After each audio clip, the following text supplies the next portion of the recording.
Guns are bad. Guns make people do crazy things. Hey, I got evidence to that effect. No, there was a lady named Sarah Winchester, the widow of William Winchester. He died at only 43 years old. He left a huge fortune, over $20 million, and which today would be, what, more than $250 million, plus half ownership of the Winchester Corporation. She went out to California, saw a medium slash fortune teller, and said, what do I do now with all this money? I'm one of the richest people in the world. And the medium said, hey, you got to atone to the sins of your husband, because those guns were used to win a civil war and a lot of people died, and you bad people, go build a house.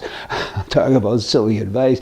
Go build a house and do that forever. So she did. 30 some odd years she built a house, over 900 doorknobs, hundreds and hundreds of rooms. Many of those doorknobs, you turned them and there was just a wall after you opened the door. I mean, there was no blueprints. Hundreds and hundreds of men were kept employed for, most of their working lifetime. And finally, when she did die, it became a tourist attraction. You all should go have a look at it. Talk about crazy, but you know what? That's what she wanted to do, and she could certainly afford it. That's what guns did in her case, at least the Winchester. In California now, the whacks there, that would be the Democrat politicians. They've recently passed a law that says you gotta paint BB guns and pellet guns and all toy guns bright colors, pink and fluorescent green and so on, because we act like children anyway. We might as well just do that, right?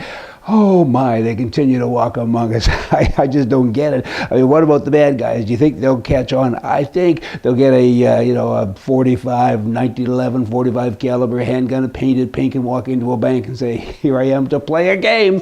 A gun's a gun, leave it alone. And what is wrong with these people? Nobody knows. Here's a candidate to be mayor in Vancouver, Canada, and she says, I got a plan. Liberals always have a plan, don't you know, painting things silly colors and so on. And she says, hey, we got a lot of empty houses in our city, so let's tax them more. These are people that have these houses. They paid $3, $4, $5 million for them, and they're rarely here, so they should pay more in taxes to contribute to the city that they've now come to, that they really haven't come to. Get over yourself there, miss. What a dumb thing. I mean, typical liberal things, looking for ways to penalize people, but more than that, looking for ways to grab press and attention, so people at first blush say, hey, that's a good idea. These people bought these houses, paid big money, and now they're paying big taxes, and they're not even using the roads that they're also paying or supporting for. So hey, I think that's a pretty darn good thing. Trudeau in Canada, he's saying pot. Let's make pot legal. It's okay because you got to go with evidence, and evidence supports that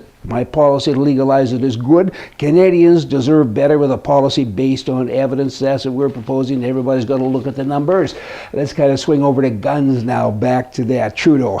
Recently, a man in Canada wrote a letter to the Trudeau people, the Liberals, and said, here's all the evidence. Guns are good. More guns equals less crime. We can prove it.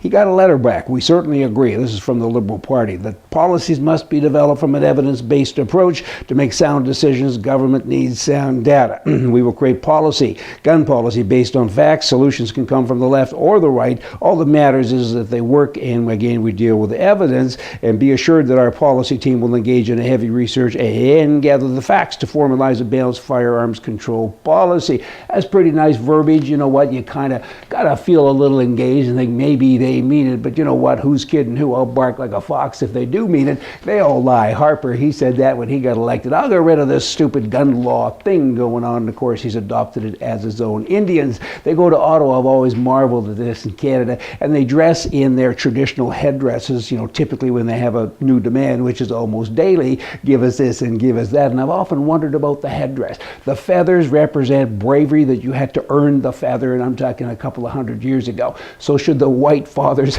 call them in Ottawa, should they dress up in the garb of their forefathers 200 years ago and wear their medals? They didn't earn them. Those had to be earned by the people as well. Now you got everybody playing charades or some kind of crazy Halloween game, dressing up like their ancestors. I get the tradition part, but medals and feathers, don't they belong in museums? I don't know. It just seems a little bit odd to me. Well, what do I know? Indians, though, they've been known to kick their dogs a lot, right? There's a high percentage rate of animal abuse on Indian reserves, and with horses too, as well as dogs. Here's a guy, his name is Desmond Haig. He's out of Connecticut. He has a $1 billion company, and it's been everywhere on YouTube and so on. And there's a little video of him abusing a dog. His business will probably fail. He's embarrassed. I mean, he's chastised. I don't think he can go anywhere without people recognizing him as a bad, bad person. And he kicked one dog one time. Hey, back to the other thing I said. Whoop, whoop, whoop, whoop. They continue to walk among us. Yo, come back tomorrow. I'm going to have more for you